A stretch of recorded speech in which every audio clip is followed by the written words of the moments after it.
அப்போ ஒரு கொலை செய்யும் போது திமுக அரசாங்கம் சாதி ரீதியா தான் அது அணுகும். செத்து போனவன் மனுஷன் பார்க்க மாட்டேங்க. ஹரிநாடார் வந்து திமுக அமைச்சரவையில் இருக்காரா இல்ல உங்க சட்டமன்ற உறுப்பினர் என்ன இல்ல இந்த கேள்வி கேட்டீங்கன்னா அப்புறம் நான் ரொம்ப அசிங்கமா என்ன காரணம்? ஹரிநாடார் நீங்க ஒரு ஊடகவியலாளர் அதை ஞாபகம் வச்சுக்கோங்க. ஹரிநாடார் அங்க இருக்காரு என்ன பிரச்சனை? என்ன தப்புன்னு கேக்குறீங்களே? சென்சிபிளா தான் அந்த கேள்வியை கேக்குறீங்களா? ஸ்டாலின் என்கின்ற ஒரு போலீஸ் துறை அமைச்சரால் அவருடைய அறிவின்மையால் அவருடைய நிர்வாகத்திறன்மையின்மையால் அவருடைய கண்ட்ரோலில் யாரும் இல்லாத காரணத்தால் அவரால் எந்த போலீஸ் அதிகாரிகளையும் கண்ட்ரோல் பண்ண முடியாத காரணத்தால் உருவான ஒரு மிகப்பெரிய கொலை, மன்னிக்கவே முடியாத ஒரு கொலை. இல்லை, நான் இங்கே தான் நான் முரண்படுறேன். ஒரு அரசியல் கட்சியை நீங்கள் குற்றம் சாட்டுறீங்க, நீங்களும் ஒரு அரசியல் கட்சி பின்புலருந்து பேசுறீங்க அப்படின்னா ஏன் உங்கள் ஆட்சியில் மட்டும் போல நடக்கலையா? பிஜேபி ஆள்கின்ற மாநிலத்தில் கூட இப்படி எந்த நீதிபதியும் கடுமையான வார்த்தைகளை சொன்னதில்லை. அரசாங்கம் அதன் குடிமகனை கொன்று விட்டது. இதை விட ஒரு அரசாங்கத்துக்கு என்ன சார் அவமானம் வேணும்? கடந்த காலத்தில் தந்தை மகனை கொன்ற அரசாங்கம் இருக்கு, 13 அப்பாவி மக்களை கொன்ற அரசாங்கம் இருக்க தான் செஞ்சது. நம்ம இப்போ பிரச்சனை என்னன்னா இதற்கான தீர்வு நோக்கி நம்ம நகரமா இல்லை விமர்சனம் பண்ணிக்கிட்டே இருக்கணும்? அதை சொல்லுங்களேன். ஒரு பையன் இறந்து போகிறான், ஒரு நாள் இரவு அடுத்த நாள் பகல் முழுக்க வச்சிருந்து கொன்றாங்க.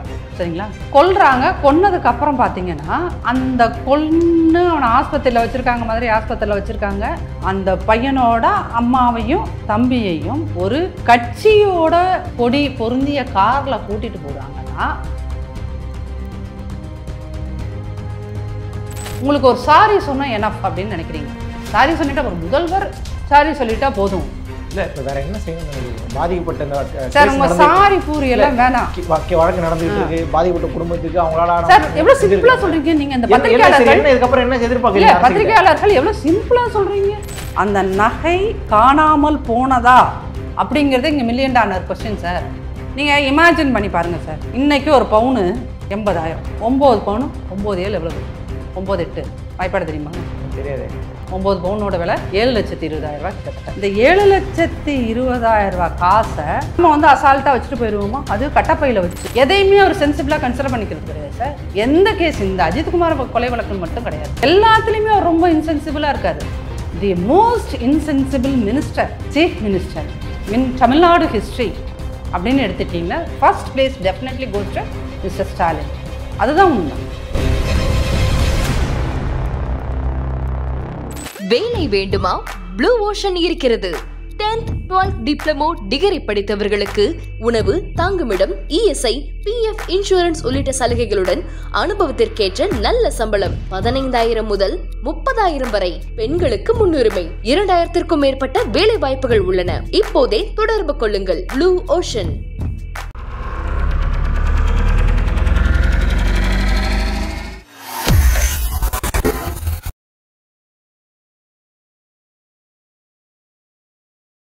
ஐத்தமிழ் நேயர்களுக்கு வணக்கம். இன்றைய நேர்காணலில் நம்மோடு இணைந்து இருக்கிறார் அதிமுக ஐடி விங் நிர்வாகி நாச்சியால் சிவந்தி அவர்கள். சமகால அரசியல் நிகழ்வுகள் குறித்து நம்ம பேச இருக்கிறோம். வணக்கம் மேடம். வணக்கம். நல்லா இருக்கீங்களா? நல்லா இருக்கேன். தொடர்ச்சியாக அஜித்குமாரை பற்றிய செய்தி நீங்கள் கவனிச்சிருப்பீங்க. இன்றைக்கி வந்து மதுரையினுடைய நீதிபதி நாளைக்கு அந்த ரிப்போர்ட்டெல்லாம் சப்மிட் பண்ணணும். இது வரைக்கும் என்னென்ன பிரச்சனை நடந்துச்சு, யார் யார் சம்மந்தப்பட்டிருக்காங்க எல்லாத்தையுமே ஆய்வு பண்ணியிருக்கிறாரு ஒரு பக்கம். இன்னொரு பக்கம் என்னென்னா சம்மந்தப்பட்ட அந்த பெண்மணி அவங்க ஒரு ஊடகத்துக்கு பேட்டி கொடுத்துருந்தாங்க. நீங்கள் கூட உங்களுடைய முகநூலில் போட்டிருந்தீங்க. ஒரு தனியார் தொலைக்காட்சி பேட்டி கொடுத்துருந்தாங்க. அவங்கள பார்த்து தலைமறைவுன்னா சொல்லிட்டு இருந்தாங்க. திடீர்னு பார்த்தா ஒரு ஊடகத்தில் உட்காந்து பேட்டி கொடுக்குறாங்க. அந்த நெறியாளர் கேட்குற கேள்வியெல்லாம் பார்க்கும்போது நமக்கே என்னடா இப்போல்லாம் கேட்குறாங்கன்ற மாதிரி இருந்தது. நீங்கள் அதை பதிவாகவும் பண்ணியிருக்கீங்க. இந்த வழக்கிலிருந்து இந்த பேட்டி வரைக்குமே நீங்கள் எப்படி பார்க்குறீங்க? இது ஒட்டுமொத்த இந்தியாவுக்கும் இது ஒரு அவமானகரமான கேஸ். என்னை பொறுத்தளவு ஒரு ஊடகவியலாளராகவும் ஒரு மனிதராகவும் ஒரு குழந்தையை பெற்ற அம்மாவாகவும் நான் இதை வந்து இந்த விஷயத்தை ரொம்ப உணர்வுபூர்வமாகவும் பார்க்குறேன். ஏன்னா ஒரு 28 வயசு பையன் வளர்க்குறது, ஒரு சிங்கிள் விமனாக வளர்க்குறது, ஆண் துணை இல்லாமல் ஒரு குழந்தையை வளர்த்துட்டுக்கிறது அப்படிங்கிறது நம்ம ஊர் மாதிரியான ஒரு இடத்துல சேலஞ்ச். உலகம் முழுக்க அது ஒரு சேலஞ்சுனா நம்ம ஊர்லலாம் அது ரொம்ப பெரிய சேலஞ்ச் வச்சுங்க. ஏன்னா இங்கே ஒரு தனி பெண்ணாக வாழ்கிறதுங்கிறது அவ்வளோ பெரிய கஷ்டம். இப்போ அந்த இடத்துல 2 ஆண் குழந்தைங்களாம் அந்த அம்மா வளர்த்து எடுத்திருக்காங்க. அப்படிங்கும்போது அந்த ஆண் குழந்தை பெருசாக எந்த தவறும் செய்யாமல் அநியாயத்துக்கு, ஒரு அரசாங்கத்தோட அநியாயத்துக்கு, அரசாங்கத்தோட அறிவின்மைக்கு, காவல்துறையோட அராஜகத்துக்கு பலியாகிறது அப்படிங்கிறது இருக்கு இல்லையா, அது வந்து யாராலும் மன்னிக்கவே முடியாத ஒரு குற்றம். இதை நீங்கள் வெறும் சட்ட ரீதியாக மட்டும் இது சட்ட ரீதியாக இது சரியாக தவறா நீதி அப்படின்னா இது ஒரு நீதியா? நீங்கள் சட்ட ரீதியாக இது நீதியா? சட்ட ரீதியாக அந்த பையன் இறந்து போன அஜித்குமாருக்கு நீதி கிடைக்குமா அப்படிங்கிறத தாண்டி இது ஒரு மனுஷங்க தானே. நம்ம எல்லாரும் நம்மளை வந்து ரொம்ப சிவிலைஸ்டு ஆட்கள்னு சொல்லிக்கிறோம்ல. படிச்சிருக்காங்க, இப்படி இருக்காங்க, அப்படி இருக்காங்க. ஸோ இப்படிலாம் இருந்தால் சிவிலைஸ்ட். பேண்ட் போட்டிருக்காங்க, ஷர்ட் போட்டிருக்காங்க, உயர்மட்ட வாட்ச் கட்டியிருக்காங்க, அதனால் இவங்களாம் சிவிலைஸ்ட் அப்படின்னு நம்ம எல்லாத்துக்கும் சிவிலைஸ்டுனா அதுக்கு ஏதோ ஒன்று டெஃபினேஷன் கொடுத்துக்கிட்டே இருக்காங்க. ஆனால் உண்மையிலுமே இந்த கேஸ் பார்த்ததுக்கப்புறம் உண்மையிலுமே நம்ம எல்லாருமே சிவிலைஸ்டு தானா? நான் உள்பட, நீங்கள் உள்பட எல்லாருமே நம்ம உண்மையிலுமே ஒரு நாகரீகம் அடைந்த மனிதர்கள் தானா? நாம் இந்த தமிழ்நாடு அப்படிங்கிறது முன்னேறிய மாநிலம் சொல்கிறீங்களே, என்னத்தில் நீங்கள் முன்னேறிட்டீங்க? மனித பண்பே இல்லாமல் இருக்கிறத நீங்கள் எப்படி ஒரு முன்னேற்றம் சொல்லுவீங்க? ஒரு பெரிய ரோடும் ஒரு திரும்புகிற பக்கமெல்லாம் உயர்ந்த கட்டடங்களும் இருக்கிறது தான் முன்னேற்றம்னா, அப்போ இந்த முன்னேற்றம் வந்து ஒரு காரி துப்புற மாதிரியான முன்னேற்றம் சார். நீங்கள் ஒரு பையன், இது 25வது கொலை, இந்த லாக்அப் டெத் அப்படிங்கிறதுல 25வது கொலை. ஒரு பையன் இறந்து போகிறான். ஒரு நாள் இரவு, அடுத்த நாள் பகல் முழுக்க வச்சுருந்து கொன்றாங்க. சரிங்களா? கொன்னதுக்கப்புறம் பார்த்தீங்கன்னா அந்த அவனை ஆஸ்பத்திரியில் வச்சுருக்காங்க, மாதிரி ஆஸ்பத்திரியில் வச்சுருக்காங்க. அந்த பையனோட அம்மாவையும் தம்பியையும் ஒரு கட்சியோட கொடி பொருந்திய காரில் கூட்டிகிட்டு போகிறாங்கன்னா, அப்போது அரசியல் அப்படிங்கிறது எந்த இடத்துல நம்ம அரசியல் அப்படிங்கிறத பார்க்குறோம்? ஒரு கொலை நடந்து விட்டால் அந்த கொலையை நியாயப்படுத்துவதும், அந்த கொலைக்கான நீதி அப்படிங்கிறத நம்ம என்ன நினச்சிக்கோன்னா, 10 லட்ச ரூபா ஒரு அரசாங்கம் கொடுத்து விட்டால், 5 லட்ச ரூபா ஏதோ ஒரு காசை கொடுத்துட்டா அது நீதி கிடைச்சிருங்கிற மாதிரி ஒரு நீதிங்கிறத நம்ம எவ்வளோ தூரம் சின்னதாக சுருக்கி வச்சுருக்கோம் பாருங்கள். டாஸ்மாக்கு, கள்ளச்சாராயம், இதனால் ஒருத்தன் செத்து போகிறான்னா அவனுக்கு 10 லட்ச ரூபா காசு கொடுத்துருச்சு அப்படின்னா, இந்த அரசாங்கம் கொடுத்துருச்சு அப்படின்னா, அந்த குடும்பத்தில் எல்லாரும் அதுக்கப்புறம் நிம்மதியாக வாழ்ந்துருவானோ அவன் 10 லட்சத்தை வச்சு. இது அரசியல் கட்சி இதெல்லாம் தாண்டி ஒரு மனிதாபிமான அடிப்படையில் எந்த பிரச்சனையும் நாம் அணுகிற ஒரு மனோபாவம் இந்த சமூக ஊடக காலத்தில் வந்திருக்கா. எல்லாத்தையுமே வந்து இருமைப்படுத்துகிறோம், எல்லாத்தையும் போலரைஸ் பண்ணுறோம். This are that, this are AIADMK DMK. இது வந்து அஜித்குமார் சாவு, எஸ், அது ஸ்டாலின் என்கின்ற ஒரு போலீஸ் துறை அமைச்சரால், அவருடைய அறிவின்மையால், அவருடைய நிர்வாகத்திறன்மையின்மையால், அவருடைய கண்ட்ரோலில் யாரும் இல்லாத காரணத்தால், அவரால் எந்த போலீஸ் அதிகாரிகளையும் கண்ட்ரோல் பண்ண முடியாத காரணத்தால் உருவான ஒரு மிகப்பெரிய கொலை, மன்னிக்கவே முடியாத ஒரு கொலை. இல்லை, நான் இங்கே தான் நான் முரண்படுறேன். ஒரு அரசியல் கட்சியை நீங்கள் குற்றம் சாட்டுறீங்க, நீங்களும் ஒரு அரசியல் கட்சி பின்புலத்துலேருந்து பேசுகிறீங்க அப்படின்னா, ஏன் உங்கள் ஆட்சியில் மட்டும் கொலை நடக்கலையா? சார், நீங்கள் கொலை நடக்கலை. இப்போ இதை வந்து நான் மேம்போக்காக பதில் சொல்லிட்டு போகிறதுனா சொல்லிட்டு போகலாம் சார். சார், எல்லா ஆட்சியிலையும் வந்து நான் வந்து உடன்பிறப்பு மாதிரி பேசுகிறேன்னு வச்சுக்கிறேன், நான் சொல்லிட்டு போகலாம் சார். எல்லா ஆட்சியிலையும் கொலை நடக்கிறதும் ரேப் நடக்கிறதும் ரொம்ப இயல்பு தானே சார் அப்படின்றது சொல்லப்போம். ஒரு கொலை நடந்ததுக்கு பிறகு நீங்கள் எப்படி ரியாக்ட் பண்ணுறீங்கன்றது ரொம்ப முக்கியம் சார். உங்களுக்கு ரியாக்ஷன்னா என்ன வேணும்னு நினைக்கிறீங்க? வீடியோ காலில் வந்து சாரிம்மா நடந்துருச்சு, சாரிம்மா அப்படின்னு சொல்லிட்டு போனால், இப்போ ஒரு உதாரணத்துக்கு நான் வந்து ஸ்டாலின் வீட்டோட அவங்களாம் உயர் ரக நாய் வளர்க்குறாங்க இல்லையா, ஃபாரின் பிரீடு நாய் வளர்க்குறாங்க.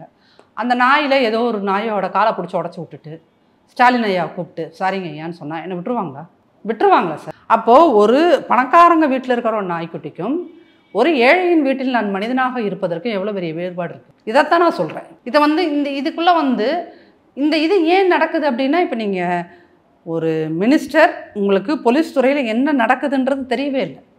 என்ன நடக்குதுங்கிறது தெரியாமல் தான் நீங்கள் என்ன பண்ணுறீங்க, ஃபஸ்ட்டு கேஸு ஒரு குதிரை ஓட்டுற பையனோட ஃபஸ்ட்டு கேஸு நீங்கள் என்ன பண்ணீங்க, அங்கே காவல்துறை உயர் அதிகாரிகள் என்ன எழுதி கொடுத்தாங்களோ அதை கொண்டு வந்து அதை அப்படியே வாசிக்கிறீங்களே சார். இந்தியாவில் படிக்க தெரியாத முதல்வர்கள் கூட இங்கே ஆண்டிருக்காங்க, ஒட்டுமொத்த இந்தியாவிலையும் ஒவ்வொரு மாநிலத்துலையும். அந்த முதல்வர்கள் கூட அப்படி செய்தது கிடையாது.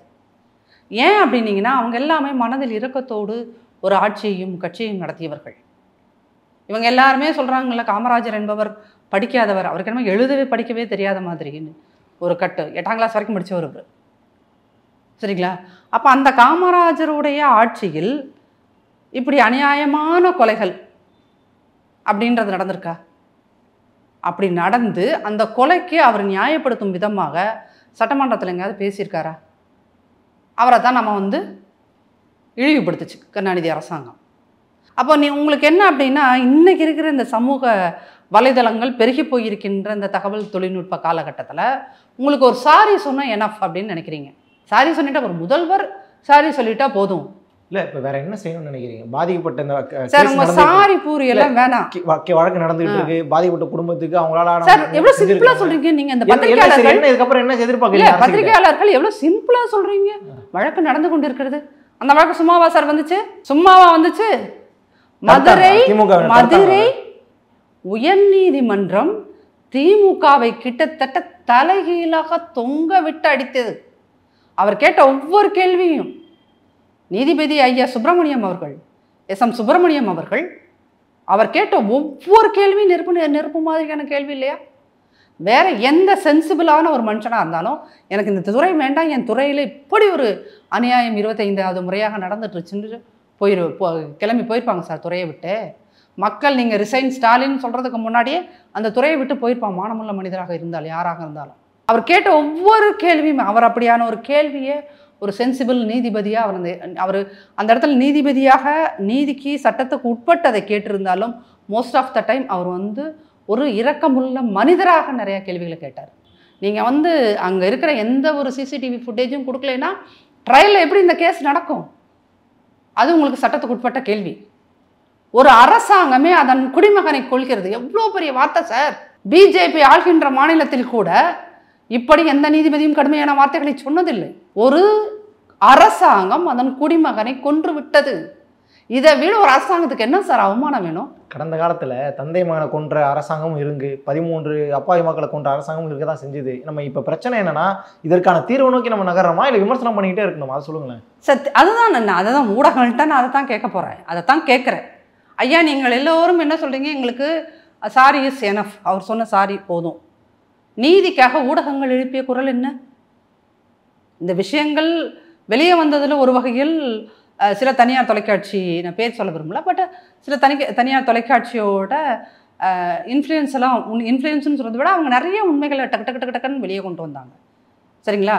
அப்போ நீதிமன்றம் கொடுத்த அழுத்தத்தின் பேரில் தான் நீங்கள் சொல்கிறீங்கல்ல, இப்போ 5 பேர்த்த அரெஸ்ட் பண்ணிட்டாங்கல்ல, 5 காவலர்களை அரெஸ்ட் பண்ணிட்டாங்க.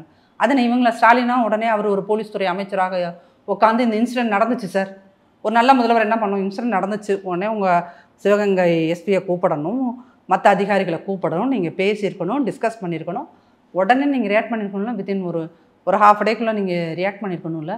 நீதிமன்றம் ஒன்றை கூப்பிட்டு செருப்பால் அடித்து அதுக்கப்புறம் நீங்கள் 5 பேர்த்த அந்த காவலர்களை 5 பேரை ரிலீஸ் பண்ணுறீங்க அப்படின்னா ஒரு முதல்வராக நீங்கள் எவ்வளோ இன்சென்சிபிளாக இருக்கீங்க. அதுதான் இங்கே விஷயம். எந்த விஷயம் சார், இங்கே இந்த கொலை நடந்திருக்குது, இவர் ஆழ்வார்பேட்டையில் போய் உக்காந்துக்கிட்டு 80 வயசு பாட்டி 70 வயசு பாட்டியெல்லாம் உறுப்பினராக சேர்த்துட்ருக்கார். அதுதான் இந்த இன்சென்சிபிலிட்டி. நீங்கள் இப்படியான முக்கியமான விஷயங்கள் இம்மாதிரியான அரசு செய்கின்ற கொலைகளின் போது ஒரு முதல்வராக ஸ்டாலின் எப்படி ரியாக்ட் பண்ணினார், அதுதான் நீங்கள் இங்கே முக்கியம். கவனக்குறைவாக இருக்கிறார், கவனக்குறைவு, உணர்வற்ற மனிதராக இருக்கிறார். கவனக்குறைவு வேறு, உணர்வற்ற மனிதர் என்பது வேறு.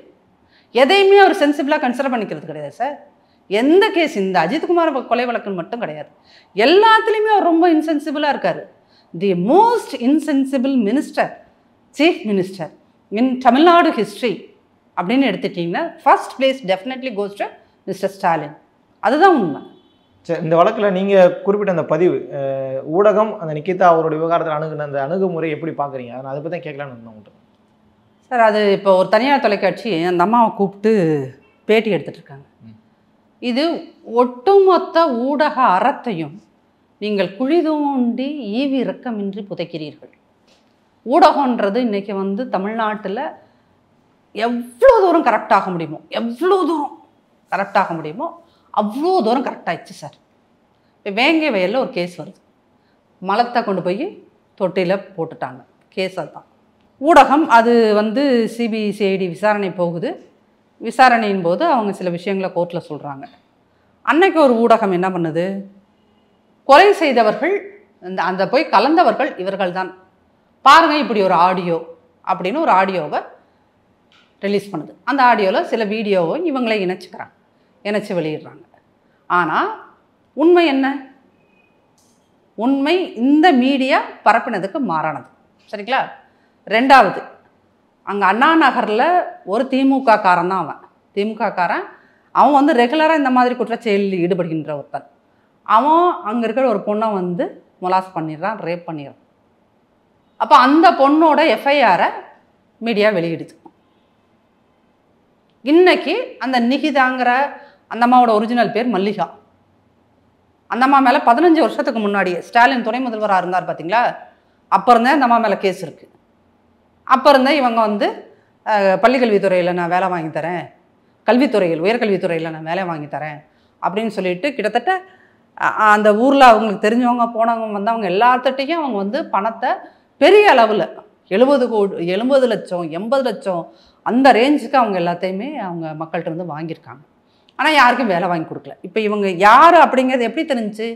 அந்த பாதிக்கப்பட்ட பணத்தை கொடுத்து இழந்த மனிதர்கள் எல்லாரும் வந்து மீடியாவில் பேசும்போது தான் தெரிஞ்சது இவங்களோட ஒரிஜினல் கேரக்டர் என்ன அப்படிங்கிறது. அப்போ இந்த ஒரு எந்த கேஸ் நடந்தாலும் பொய் தகவல்களை பரப்புவது இன்றைக்கி மீடியாவோட வேலையாக இருக்குது சார். பெரிய மீடியா ஏன் இப்படி பரப்புகிறாங்கன்னு பார்த்தாங்கன்னா, இவங்க எல்லாருமே அவங்களுடைய நிர்வாகத்துலேயும் காசு வாங்கிறாங்க, வேலை பார்க்குற நிர்வாகத்துலேயும் காசு வாங்கிறாங்க, பெண் நிறுவனத்தோடையும் அது சபரீசன் அவர்களோடையும் நெருங்கிய தொடர்பில் இருக்கிறவங்களா இருக்காங்க. இந்த குற்றச்சாட்டில் இந்த உண்மையை நான் பலமுறை ஐத்தமிழ்லேயே பேசியிருக்கேன். இல்லை, இப்போ நிகிதா விவகாரத்தில் அவங்க கூட பேட்டி எடுத்ததுக்கும் பெண்ணுக்கு என்ன சம்மந்தம் இருக்குது? திமுக அரசுக்கு என்ன சம்மந்தம் இருக்குது? இல்லை, இந்த விவகாரத்தில் பெண்ணுக்கு தொடர்பு இருக்கா இல்லையான்றது தெரியல.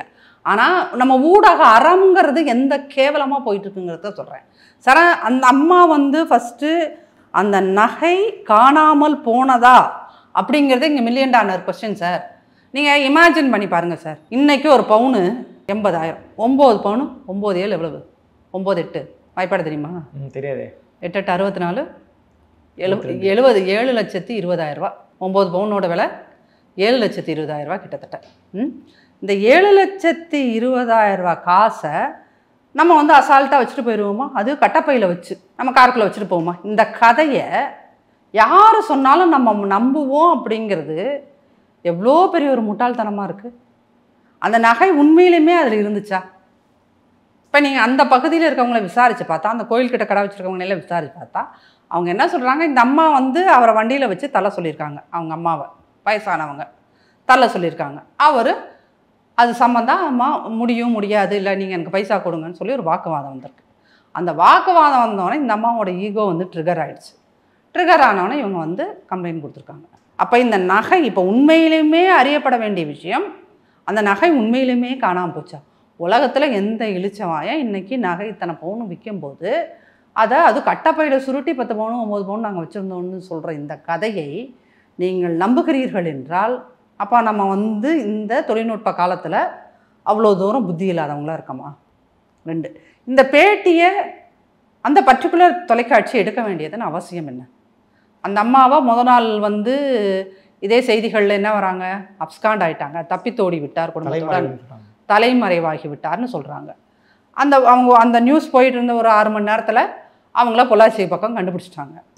கண்ட்ரோல் ரூமுக்கு ஃபோன் பண்ணி சொல்கிறாங்க, சார் இப்படி அந்த அம்மா பார்த்துட்டோன்னு. போலீஸ் என்ன சொல்லுது, விட்டுருங்க.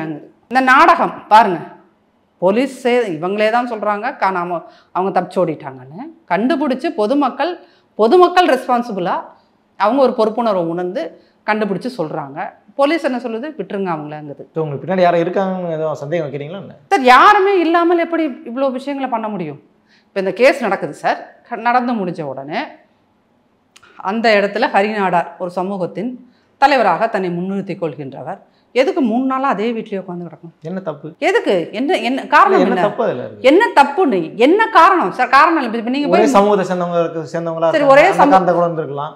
அப்போ ஒரு கொலை செய்யும் போது திமுக அரசாங்கம் சாதி ரீதியா தான் அது அணுகும். செத்து போனவன் மனுஷன் பார்க்க மாட்டேங்க. ஹரிநாடார் வந்து திமுக அமைச்சரவையில் இருக்காரா இல்ல சட்டமன்ற உறுப்பினர்? என்ன இல்ல, இந்த கேள்வி கேட்டீங்கன்னா அப்புறம் நான் ரொம்ப அசிங்கமா என்ன காரணம்? ஹரிநாடார் நீங்க ஒரு ஊடகவியலாளர், அதை ஞாபகம் வச்சுக்கோங்க. ஹரிநாடார் அங்க இருக்காரு, என்ன பிரச்சனை?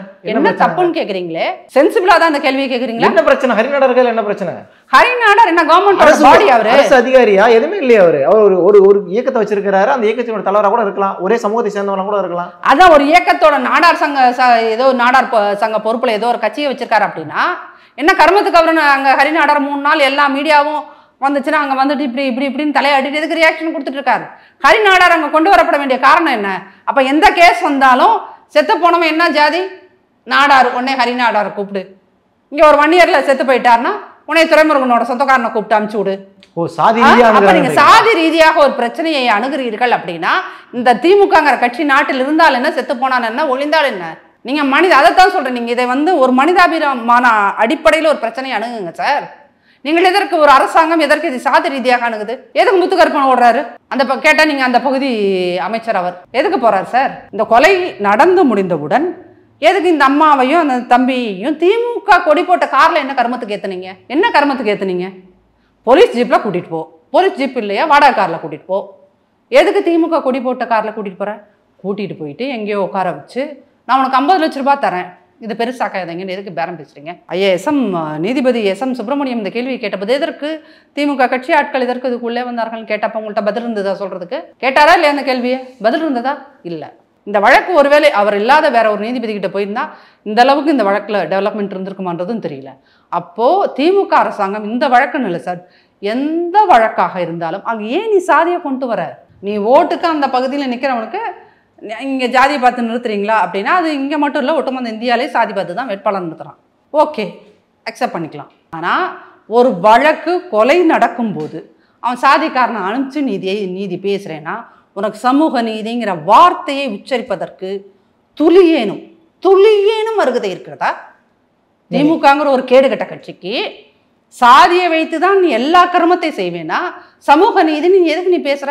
சமூக நீதியா இது சாதி நீதியா? திமுக செய்து கொண்டிருப்பது சமூக நீதி கிடையாது, சாதி நீதி. நீங்க ஒட்டுமொத்தமா ஊடகத்து மேல குற்றச்சாட்டு வைக்கிறீங்க, திமுக அரசு மேல குற்றச்சாட்டு வைக்கிறீங்க, அரசு இயந்திரத்து மேல குற்றச்சாட்டு வைக்கிறீங்க.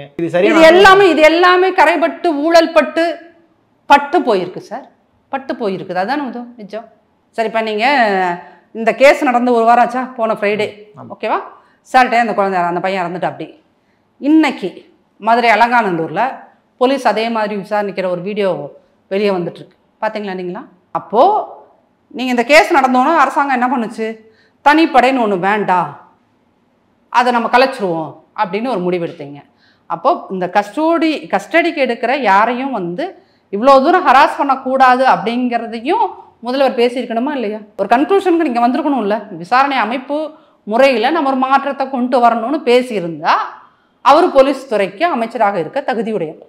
அப்போது 2 விஷயம். ஒன்று, போலீஸ் துறையில் இருக்கின்ற எந்த காவல்துறை உயர் அதிகாரிகளும் ஸ்டாலினை ஒரு பைசாவை கூட மதிக்கிறது இல்லை. இவர் என்ன போலீஸ் துறை அமைச்சர்? நம்ம என்ன கர்மத்தை எழுதி கொடுத்தாலும் வாசிக்க போகிற ஆள் தானே இவர். என்ன கர்மத்தை எழுதி கொடுத்தாலும் சட்டசபையில் அதை ஸ்பெல்லிங் மிஸ்டேக்கெல்லாம் வாச்சிருவார். அதுதான் அவருடைய பேசிக் தகுதி. அப்படின்னு நினச்சி வச்சுருக்கிறதுனால தான் அவரை இவ்வளோ கேவலமாக ட்ரீட் பண்ணுறாங்க. உண்மையில் இப்படி ஒரு சம்பவம் நடந்து அப்புறம் ஒரு 4 நாளைக்குள்ளேயே இன்னொரு ஹராஸ்மெண்ட் நடக்குதுன்னு சொல்லி வீடியோ வருது சார்.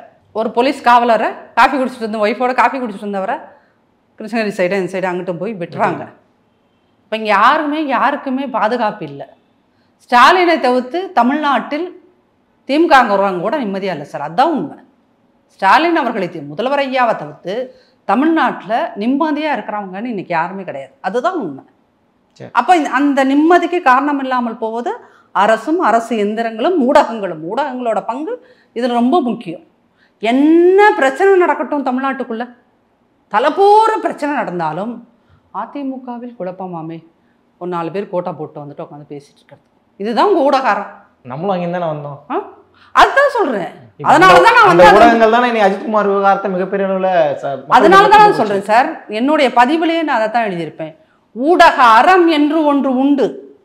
அந்த ஊடகத்தை நிகிதா போன்ற ஒரு ஏமாற்றுக்காரியை நீங்கள் உட்கார்ந்து பேட்டி எடுப்பது ஊடக அறம் என்று நீங்கள் நம்பினால் நீங்கள் அழிந்து போவீர்கள் சார். இந்த நீங்கள் இந்த ஊடகத்துறை இங்கே வந்து ஒரு ஒரு இதை அண்டர் எஸ்டிமேட் பண்ணிக்கிறீங்க சார்.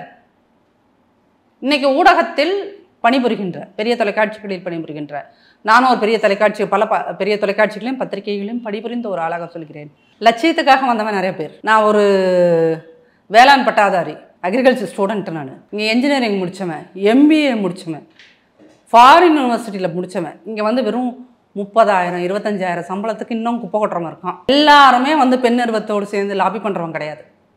சாவித்திரி கண்ணன் ஒரு பத்திரிகையாளர் இருக்கா தெரியுங்களா? பெரிய பத்திரிகைகள் எல்லாம் வேலை பார்த்தவர். அவர் ஒரு பக்கம் இந்த பத்திரிகை துறையை விட முடியாமல் சாப்பாட்டுக்காக 3 வேளை சாப்பாட்டுக்காக கேட்டரிங் சர்வீஸ் வச்சு நடத்திக்கிட்டு இருக்கார் சார். நம்புவீங்களா? அப்போது உண்மையை பேசுகின்ற பத்திரிகையால் நீங்கள் வாழ முடியாது தான். இருந்தாலும் உண்மை பேசுகிறான். ஏன்னா அவன் ஊடக அறம்னு ஒன்று இது ஜனநாயகத்தின் 4வது தூண். இந்த ஜனநாயகத்தின் 4வது தூணில் நான் ஒரு சிறு செங்கல்லாக இருந்து சமூகத்துக்கு சேவை செய்வேன்னு வந்தவன் பல பேர் இருக்கிறவன் தான் கொந்தளிப்பான். எங்கே டெய்லியும் போய் நம்ம கவர் வாங்கணும், நம்ம வந்து நியூஸ் எடிட்டர், அந்த சேனலோட நியூஸ் எடிட்டர், இந்த சேனலோட நியூஸ் எடிட்டர்னு சொல்லி கோட் போட்டுக்கிட்டு ஈவினிங் நான் 5 ஸ்டார் ஹோட்டலில் உட்காந்து லாபி பண்ணுறவன் ஜேர்னலிஸ்ட் கிடையாது, அவன் லாபியிஸ்ட். நம்ம மக்கள் லாபியிஸ்ட்டுக்கும் ஜேர்னலிஸ்ட்டுக்கும் வித்தியாசம் தெரியாமல் சுற்றிட்டு இருக்காங்க. அங்கே ஏசி ஹோட்டலில் நீங்கள் லாபி பண்ணிவிட்டு இங்கே வந்து டிவி முன்னாடி உட்காந்து நாங்கள் உண்மையை உறக்கச் சொல்வோம், நேருக்கு நேர் பேசுவோம் அப்படின்னு நீங்கள் சீன் காட்டின சினிமாவில் டயலாக் பேசுகிற மாதிரி ஒரு பத்திரிகையாளன் பேசினால் அவனை நம்புகிறீர்கள். திமுக மேடைகள் உட்காந்து திமுகவை தாங்கி பிடிப்பதால் என்னை நீங்கள் அண்டான்னு சொல்லுங்கள், குண்டான்னு சொல்லுங்கள், அதை நான் பெருமிதமாக ஒரு இருப்பேன்னு சொல்லிட்டு ஒரு பெருமிதமாக கருதுகிறேன்னு ஒரு பத்திரிகையாளன் சொன்னால், இதை விட பத்திரிகை துறைக்கு நீங்கள் என்ன கேவலத்தை உண்டாக்க முடியும்? என்ன கேவலத்தை உண்டாக்க முடியும்? ஒரு கட்சிக்கு நான் சார்பாக பேசுகிறேன் அப்படின்னு சொன்னால் நீ எப்படி பத்திரிகையாளனாக இருப்ப? பத்திரிகைங்கிறத நீ என்ன இசத்தை வேணாலும் நம்பிக்கலாம், என்ன தத்துவத்தை வேணாலும் நீ பின்பற்றி கொள்ளலாம். ஆனால் ஒரு பத்திரிக்கை ஆஃபீஸ்க்குள்ளே வரும்போது நீ பத்திரிக்கை காணாத இருக்கும். செய்தி என்னவோ அந்த செய்தி தானே நீ சொல்லணும். உனக்கு என்ன வெங்காய வேலை? ஒரு பல 100 பேரை ஏமாற்றி பல கோடிகளை சுருட்டிய இன்னைக்கு ஒரு கொலை கேஸில் அந்த நகை உண்மையாகவுமே காணாமல் போச்சா இல்லையான்னு தெரியாத ஒரு பொம்பளைய கூட்டிகிட்டு வந்து அந்த கேஸ் சரியாக போயிட்டுருக்கு. ஐயா நீதிபதி எஸ்.எம். சுப்பிரமணியம் அவர்களோட புண்ணியத்தால், அவரோட கருணையினால், அவரோடைய அறிவினால் இந்த கேஸ் ஸ்ட்ரெயிட்டாக போயிட்டுருக்கு. இது ஏன் நீ குழப்பற மாதிரி இந்த அம்மா கூட்டிகிட்டு வந்து நீ இன்டர்வியூ எடுக்கிற? இப்போ இதே உள்நோக்கம் இருக்குன்றீங்களா? அப்போ என்ன உள்நோக்கம்? அதுதான் என்ன உள்நோக்கம்? அந்த அம்மா ஜஸ்டிஃபை பண்ணுறீங்களா? அவங்க வந்து ஊடகத்துக்காக நான் வந்து ரொம்ப மரியாதையாக பேச வேண்டியதாக இருக்குது. அந்த அம்மா ஜஸ்டிஃபை பண்ணுறீங்களா? ஜஸ்டிஃபை பண்ணுறேன்னா ஏன் பண்ணுற? யார் சொல்லி நீ பண்ணுற? என்ன தேவை இருக்குது? அப்போ ஒவ்வொரு கொலையிலையும் வந்து சம்மந்தப்படுகின்ற ஒவ்வொரையும் கூப்பிட்டு வந்து நீ உட்காந்து எழுதுவீங்களா? பேட்டி எடுப்பீங்களா? நீங்கள் ஊடக அறம்னு ஒன்று இருந்ததுன்னு வச்சுக்கோங்களேன், இந்த விஷயத்தை செய்திருக்க மாட்டீர்கள்.